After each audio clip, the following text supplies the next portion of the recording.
Hello everyone, welcome to our YouTube channel study with Sandeep sir. इस वीडियो में हम दीनदयाल उपाध्याय गोरखपुर विश्वविद्यालय के BA third year home science के फर्स्ट पेपर, जिसका शीर्षक चाइल्ड डेवलपमेंट है, के सन 2019 में पूछे गए प्रश्न पत्र के आंसर की को लेकर आए हैं। तो आइए हम लोग सन 2019 में जो होम साइंस के फर्स्ट पेपर में प्रश्न पूछे गए थे उनको देखते हैं और उनके क्या सही उत्तर हैं उसको जानते हैं। सन 2019 के होम साइंस के फर्स्ट पेपर में कुल 50 प्रश्न पूछे गए थे और उनमें से जो पहला प्रश्न है वह है कि बुद्धि परीक्षणों की उपयोगिता है।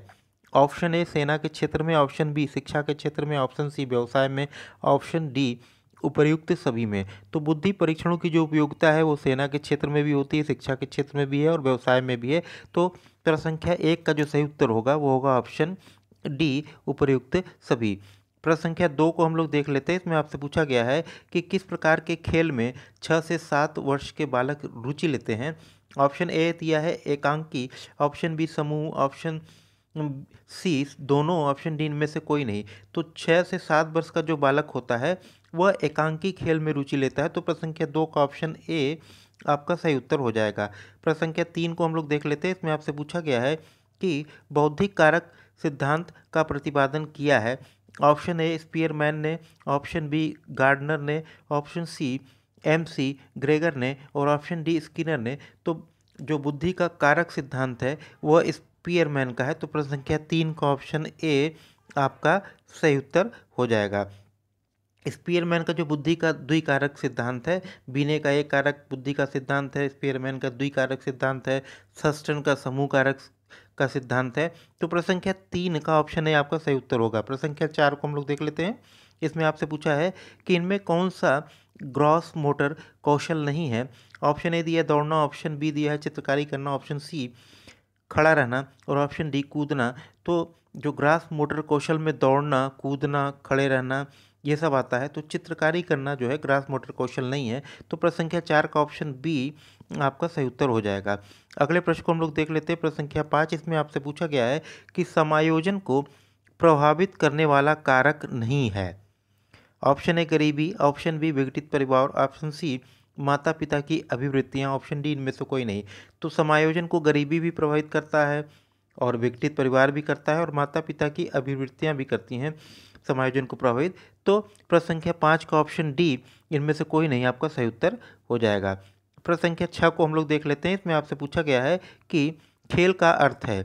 ऑप्शन ए दिया है कि शारीरिक क्रिया, ऑप्शन बी मानसिक क्रिया, ऑप्शन सी एक स्वैच्छिक आत्म केंद्रित एवं मनोरंजनात्मक क्रिया, ऑप्शन डी मनोरंजनात्मक क्रिया।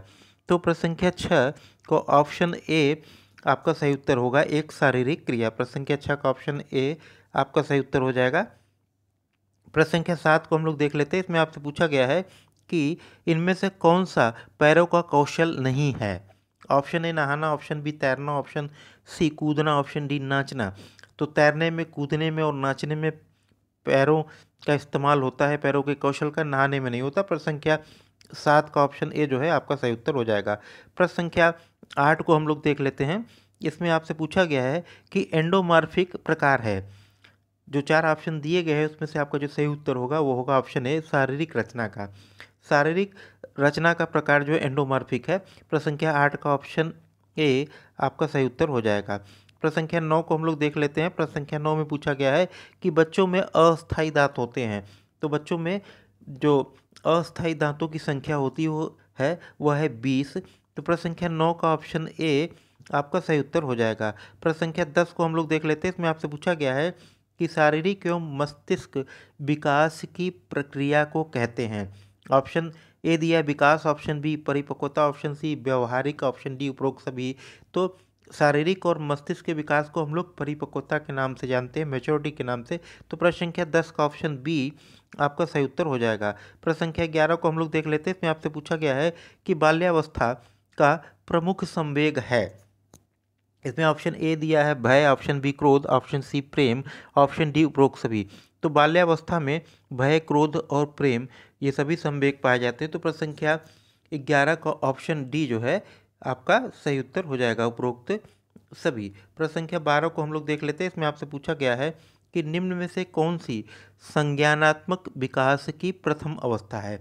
तो पियाजे के अनुसार संज्ञानात्मक विकास की जो 4 अवस्थाएं हैं उसमें से आपकी जो पहली अवस्था है वह है संवेदी पेशीय अवस्था, यानी प्रश्न संख्या 12 का ऑप्शन बी आपका सही उत्तर होगा। अगले प्रश्न को हम लोग देख लेते हैं, प्रश्न संख्या 13 को। इसमें आपसे पूछा गया है कि इनमें से किस अवस्था में बच्चा आत्म केंद्रित रहता है। ऑप्शन ए दिया है शैशवावस्था, ऑप्शन बी दिया है पूर्व बाल्यावस्था, ऑप्शन सी किशोरावस्था, ऑप्शन डी प्रौढ़ावस्था।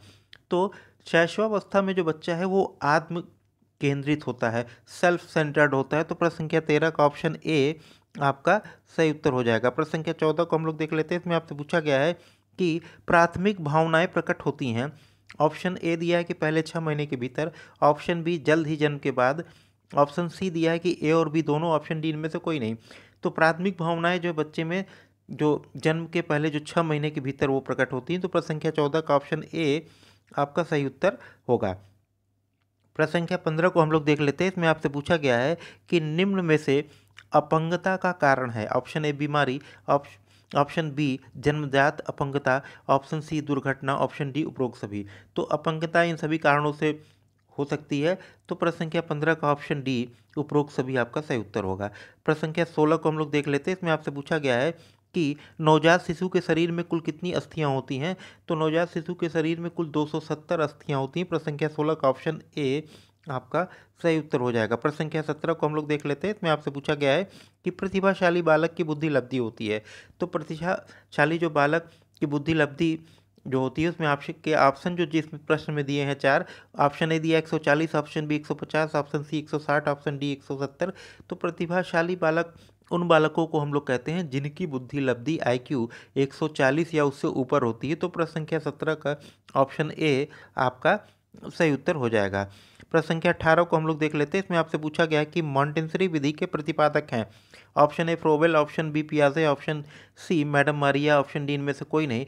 तो मॉन्टेसरी विधि जो है उसके प्रतिपादक मैडम मारिया है। तो प्रश्न संख्या 18 का ऑप्शन सी आपका सही उत्तर हो जाएगा। प्रश्न संख्या 19 को हम लोग देख लेते हैं। इसमें आपसे पूछा गया है कि हरलाख के अनुसार शैशवावस्था है। ऑप्शन ए 0 से 2 वर्ष, ऑप्शन बी 0 से 2 सप्ताह, ऑप्शन सी 3 से 6 वर्ष, ऑप्शन डी इनमें से कोई नहीं।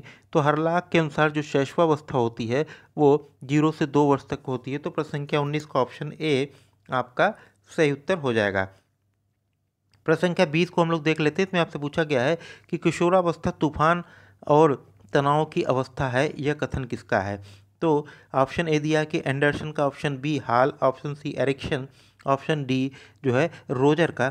तो किशोरावस्था तूफान और तनाव की अवस्था है, यह कथन स्टैनली हाल का है। तो प्रश्न संख्या 20 का ऑप्शन बी आपका सही उत्तर हो जाएगा। प्रश्न संख्या 21 को हम लोग देख लेते हैं। इसमें आपसे पूछा गया है कि इनमें से कौन सा अधिगम का उत्पाद नहीं है, प्रोडक्ट नहीं है कौन सा लर्निंग का। ऑप्शन ए क्षमता, ऑप्शन बी ज्ञान या नॉलेज, ऑप्शन सी परिपक्वता, ऑप्शन डी भौतिक संरचना। तो अधिगम का उत्पाद क्षमता भी है, ज्ञान भी है, परिपक्वता भी है, भौतिक संरचना ही है। तो प्रश्न संख्या 21 का ऑप्शन डी आपका सही उत्तर हो जाएगा। प्रश्न संख्या 22 को हम लोग देख लेते हैं। इसमें आपसे पूछा गया है कि तर्क के प्रकार हैं। तर्क के प्रकार ऑप्शन ए दिया है कि निगमनात्मक, ऑप्शन बी आगमनात्मक, ऑप्शन सी उत्पादक और ऑप्शन डी ए और बी दोनों। तो प्रश्न संख्या 22 का ऑप्शन डी ए और बी दोनों आपका सही उत्तर हो जाएगा। तर्क जो है 2 प्रकार के होते हैं, आगमनात्मक और निगमनात्मक। प्रश्न संख्या 23 को हम लोग देख लेते हैं। इसमें आपसे पूछा गया है कि कल्पना का विकास किस अवस्था में होता है। बालक में जो कल्पना का विकास किस अवस्था में होता है ये आपसे पूछा गया। इसका जो ऑप्शन है वो ए है 3 से 6 वर्ष में, ऑप्शन बी 7 से 12 वर्ष में, ऑप्शन सी 12 से 15 वर्ष में, ऑप्शन डी 10 से 15 वर्ष में। तो कल्पना का विकास जो है 3 से 6 वर्ष की अवस्था में होता है। तो प्रश्न संख्या 23 का ऑप्शन ए आपका जो है सही उत्तर हो जाएगा। प्रश्न संख्या 24 को हम लोग देख लेते हैं। इसमें आपसे पूछा गया है कि बालकों में संवेग संबंधित होते हैं। ऑप्शन ए मूर्त वस्तुओं से, ऑप्शन बी अमूर्त वस्तुओं से, ऑप्शन सी ए और बी दोनों से, ऑप्शन डी उपयुक्त में से कोई नहीं। तो इस प्रश्न का जो सही उत्तर होगा वो होगा ऑप्शन ए मूर्त वस्तुओं से। प्रश्न संख्या 25 को हम लोग देख लेते हैं। इसमें आपसे पूछा गया है कि संवेगों पर नियंत्रण पाया जाता है। ऑप्शन ए दमन द्वारा, ऑप्शन बी शोधन द्वारा, ऑप्शन सी रेचन द्वारा, ऑप्शन डी उपरोक्त सभी के द्वारा। तो संवेगों पर नियंत्रण करने का जो साधन है दमन के द्वारा भी किया जाता है, शोधन के द्वारा भी और रेचन के द्वारा भी। तो प्रश्न संख्या 25 का ऑप्शन डी जो है वो आपका सही उत्तर हो जाएगा। प्रश्न संख्या 26 को हम लोग देख लेते हैं। इसमें आपसे पूछा गया है कि नर्सरी स्कूल बच्चों की उम्र है, जो नर्सरी में बच्चे पढ़ते हैं स्कूल में, उनकी उम्र कितनी होती है? तो नर्सरी में पढ़ने वाले बच्चों की उम्र जो है 3 से 6 वर्ष की होती है। तो प्रश्न संख्या 26 का ऑप्शन ए आपका सही उत्तर हो जाएगा। अगले प्रश्न को हम लोग देख लेते हैं। प्रश्न संख्या आपके 27 होगा। इसमें आपसे पूछा गया है कि प्रश्न संख्या 27 को हम लोग देख लेते हैं। इसमें आपसे पूछा गया है कि टोली आयु किस आयु को कहते हैं? तो जो टोली आयु होती है वह उत्तर बाल्यावस्था को हम लोग कहते हैं। तो प्रश्न संख्या 27 का ऑप्शन बी जो है आपका सही उत्तर हो जाएगा। प्रश्न संख्या 28 को हम लोग देख लेते हैं। इसमें आपसे पूछा गया है कि इनमें से कौन सा सूक्ष्म क्रियात्मक कौशल है? ऑप्शन ए पढ़ना, ऑप्शन बी चित्रकारी करना, ऑप्शन सी बुनाई और ऑप्शन डी जो दिया है उपरोक्त सभी। तो सूक्ष्म क्रियात्मक कौशल में ये तीनों चीज़ें आती हैं। तो प्रश्न संख्या 28 का ऑप्शन जो डी है उपरोक्त सभी, ये आपका सही उत्तर होगा। प्रश्न संख्या 29 को हम लोग देख लेते हैं। इसमें आपसे पूछा गया है कि बाल मनोविज्ञान मनोविज्ञान की वह शाखा है जिसमें मानव के जो जन्म से परिपक्व अवस्था तक का अध्ययन किया जाता है। यह कथन किसका है? तो यह कथन जो है, जो 4 ऑप्शन आपके दिए गए हैं कि option A James Drever, option B Patrick, option C Hurlock, option D Mussen. तो इसमें से जो आपका जो सही उत्तर होगा वह होगा ऑप्शन ए जेम्स ड्रेबर। यह कथन जेम्स ड्रेबर का है कि बाल मनोविज्ञान की वह शाखा है जिसमें मानव के जन्म से परिपक्वता तक का जो है अध्ययन किया जाता है, जन्म से लेकर परिपक्वता अवस्था तक। प्रश्न संख्या 29 का ऑप्शन ए आपका सही उत्तर होगा। प्रश्न संख्या 30 को हम लोग देख लेते हैं। इसमें आपसे पूछा गया है कि संवेग की दशाएं कितने प्रकार की होती हैं? तो संवेग की दशाएं 2 प्रकार की होती हैं। तो प्रश्न संख्या 30 का ऑप्शन ए आपका सही उत्तर हो जाएगा। प्रश्न संख्या 31 को हम लोग देख लेते हैं। इसमें आपसे पूछा गया है कि बालकों के संवेगात्मक व्यवहार को प्रभावित करने वाले कारक हैं। ऑप्शन ए दिया है बुद्धि, ऑप्शन बी शारीरिक विकास, ऑप्शन सी सामाजिक वातावरण, ऑप्शन डी उपर्युक्त सभी। तो ये सारे जो परिस्थितियां हैं वो बालक के संवेगात्मक विकास को प्रभावित करती हैं। बालक का बुद्धि, बालक का शारीरिक विकास, बालक का सामाजिक वातावरण। तो इस प्रश्न का जो सही उत्तर हो जाएगा प्रश्न संख्या 31 का, वो हो जाएगा ऑप्शन डी उपर्युक्त सभी। प्रश्न संख्या 32 को हम लोग देख लेते हैं। इसमें आपसे पूछा गया है कि बचपनावस्था के कुछ विशिष्ट सामाजिक व्यवहार हैं। ऑप्शन ए अनुकरण, ऑप्शन बी आश्रितता, ऑप्शन सी शर्मिलापन, ऑप्शन डी उपयुक्त सभी। तो इस प्रश्न का जो सही उत्तर होगा वो होगा ऑप्शन डी उपयुक्त सभी। बचपनावस्था में ये सारी विशेषताएं या इस प्रकार के जो सामाजिक व्यवहार आपको देखने को मिलते हैं बालक में, वो अनुकरण का भी पाया जाता है, आश्रित होता है वो दूसरों पे, उसमें शर्मिलेपन का विशेषता भी पाई जाती है। तो प्रश्न संख्या 32 का ऑप्शन डी आपका सही उत्तर होगा। प्रश्न संख्या 33 को हम लोग देख लेते हैं। इसमें आपसे पूछा गया है कि पियाजे के अनुसार संज्ञानात्मक विकास की कितनी अवस्थाएं हैं? तो पियाजे ने अपने संज्ञानात्मक विकास के सिद्धांत में 4 अवस्थाएं बताई हैं। तो प्रश्न संख्या 33 का ऑप्शन सी जो है वह आपका सही उत्तर होगा। प्रश्न संख्या 34 को हम लोग देख लेते हैं। इसमें आपसे पूछा गया है कि भाषा की छोटी इकाई है। ऑप्शन ए दिया है syntax, option B morpheme, option C pragmatic, option D phoneme. तो भाषा की जो सबसे छोटी इकाई होती है मॉर्फीम।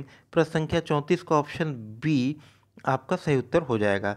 प्रश्न संख्या 35 को हम लोग देख लेते हैं। इसमें आपसे पूछा गया है कि गत अनुभवों से लाभ उठाने की योग्यता ही बुद्धि है।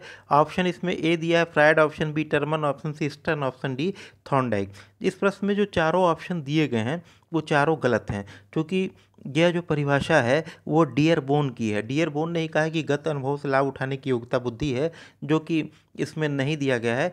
तो यदि आपके परीक्षा में अगर प्रश्न पत्र में आगामी जो आपके होने वाले उसमें ये प्रश्न आता है और उसमें डियरबोन ऑप्शन होगा तो आप अवश्य लगाइएगा। इसमें डियरबोन का ऑप्शन दिया नहीं है, तो ये प्रश्न में चारों विकल्प जो है गलत हैं। वैसे ये कथन जो है ये परिभाषा डियरबोन की है। प्रश्न संख्या 36 को हम लोग देख लेते हैं। इसमें आपसे पूछा गया है कि किशोरावस्था में कौन सा संवेग तीव्रतर होता है। तो किशोरावस्था में जो क्रोध का संवेग वो बहुत ज़्यादा होता है। प्रश्न संख्या 36 का ऑप्शन ए आपका सही उत्तर होगा। प्रश्न संख्या 37 को हम लोग देख लेते हैं। इसमें आपसे पूछा गया है कि मूर्त संक्रियात्मक अवस्था का काल है। ऑप्शन ए 3 से 8 वर्ष, ऑप्शन बी 7 से 11 वर्ष, ऑप्शन सी 12 से 13 वर्ष, ऑप्शन डी 15 से 17 वर्ष। तो पियाजे के अनुसार जो मूर्त संक्रियात्मक अवस्था का काल है वो है 7 से 11 वर्ष। प्रश्न संख्या 37 का ऑप्शन बी आपका सही उत्तर हो जाएगा। प्रश्न संख्या 38 को हम लोग देख लेते हैं। इसमें आपसे पूछा गया है कि क्रियात्मक विकास के प्रकार हैं। तो क्रियात्मक विकास के 2 प्रकार होते हैं। तो प्रश्न संख्या 38 का ऑप्शन ए आपका सही उत्तर हो जाएगा। प्रश्न संख्या 39 को हम लोग देख लेते हैं। इसमें आपसे पूछा गया है कि पियाजे की संवेदी क्रियात्मक ग्राह्यता का काल है। ऑप्शन ए दिया है कि 0 से 2 वर्ष, ऑप्शन बी 1 से 3 वर्ष, ऑप्शन सी 3 से 5 वर्ष, ऑप्शन डी 4 से 6 वर्ष। तो प्रश्न संख्या 39 का ऑप्शन ए 0 से 2 वर्ष ये पियाजे के अनुसार संवेदी क्रियात्मक ग्राह्यता का काल होता है। तो प्रश्न संख्या 39 का ऑप्शन ए आपका सही उत्तर हो जाएगा। प्रश्न संख्या 40 को हम लोग देख लेते हैं। इसमें आपसे पूछा गया है कि चामस्की का सिद्धांत है। ऑप्शन ए अधिगम का, ऑप्शन बी भाषा का अधिगम का, ऑप्शन सी प्रेरणा अधिगम का, ऑप्शन डी अनुकरण अधिगम का। तो चामस्की का जो सिद्धांत है वो भाषा अधिगम से संबंधित है। तो प्रश्न संख्या 40 का ऑप्शन बी आपका सही उत्तर हो जाएगा। प्रश्न संख्या 41 को हम लोग देख लेते हैं। इसमें आपसे पूछा गया है कि भाषा विकास को प्रभावित करने वाले कारक हैं। ऑप्शन ए दिया है स्वास्थ्य, ऑप्शन बी लिंग, ऑप्शन सी परिवार का आकार, ऑप्शन डी उपरोक्त सभी। तो भाषा को स्वास्थ्य भी प्रभावित करता है, लिंग भी प्रभावित करता है और परिवार का आकार भी प्रभावित करता है।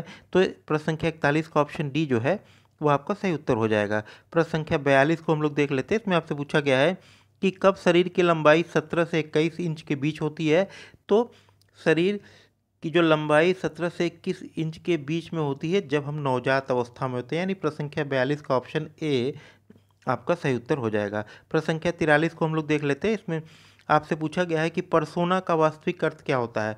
पर्सोना जो शब्द है वो लैटिन भाषा से लिया गया है और उसका जो शाब्दिक अर्थ होता है वो होता है मुखौटा, यानी प्रश्न संख्या 43 का ऑप्शन ए आपका सही उत्तर होगा। प्रश्न संख्या 44 को हम लोग देख लेते हैं। इसमें आपसे पूछा गया है कि क्रिटिनिज्म एक प्रकार है। ऑप्शन ए शारीरिक अक्षमता का, ऑप्शन बी दृष्टिक अक्षमता का, ऑप्शन सी अक्षम, ऑप्शन डी मानसिक मंदता। तो क्रिटिनिज्म जो है एक प्रकार की मानसिक मंदता का प्रकार है। तो प्रश्न संख्या 44 का ऑप्शन डी जो है वह आपका सही उत्तर हो जाएगा।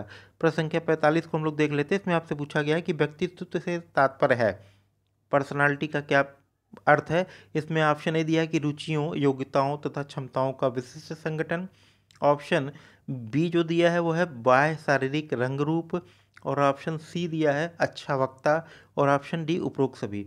तो व्यक्तित्व जो है किसी भी व्यक्ति के मनोदैहिक और शारीरिक गुणों का संगठन होता है, यानी वो मानसिक और शारीरिक दोनों गुण उसमें सम्मिलित होते हैं। तो प्रश्न संख्या 45 का ऑप्शन डी आपका सही हो जाएगा, उत्तर उपरोक्त सभी। प्रश्न संख्या 46 को हम लोग देख लेते हैं। इसमें आपसे पूछा गया है कि विकास परिणाम है। ऑप्शन ए आनुवंशिकता का, ऑप्शन बी वातावरण का, ऑप्शन सी अधिगम एवं परिपक्वता का, ऑप्शन डी उपरोक्त सभी। तो विकास आनुवंशिकता, वातावरण, अधिगम और परिपक्वता इन सभी का परिणाम होता है। तो प्रश्न संख्या 46 का ऑप्शन डी उपरोक्त सभी आपका सही उत्तर हो जाएगा। प्रश्न संख्या 47 को हम लोग देख लेते हैं। इसमें आपसे पूछा गया है कि मानव जीवन चक्र का दूसरा चरण क्या है।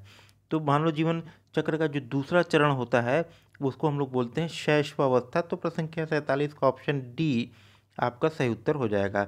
अगले प्रश्न को हम लोग देख लेते हैं। प्रश्न संख्या 48, इसमें आपसे पूछा गया है कि एरिक्सन के अनुसार शैशवावस्था कहलाता है। ऑप्शन ए मूल विश्वास बनाम धोखा, ऑप्शन बी पहचान बनाम व्यग्रता, ऑप्शन सी मित्रता बनाम अकेलापन, ऑप्शन डी उत्पादक बनाम स्थिरता। तो एरिक्सन के अनुसार शैशवावस्था विश्वास बनाम अविश्वास या मूल विश्वास बनाम धोखा कहलाता है। तो प्रश्न संख्या 48 का ऑप्शन ए आपका सही उत्तर हो जाएगा। प्रश्न संख्या 49 को हम लोग देख लेते हैं। इसमें आपसे पूछा गया है कि इसमें से बोलने का दोष नहीं है।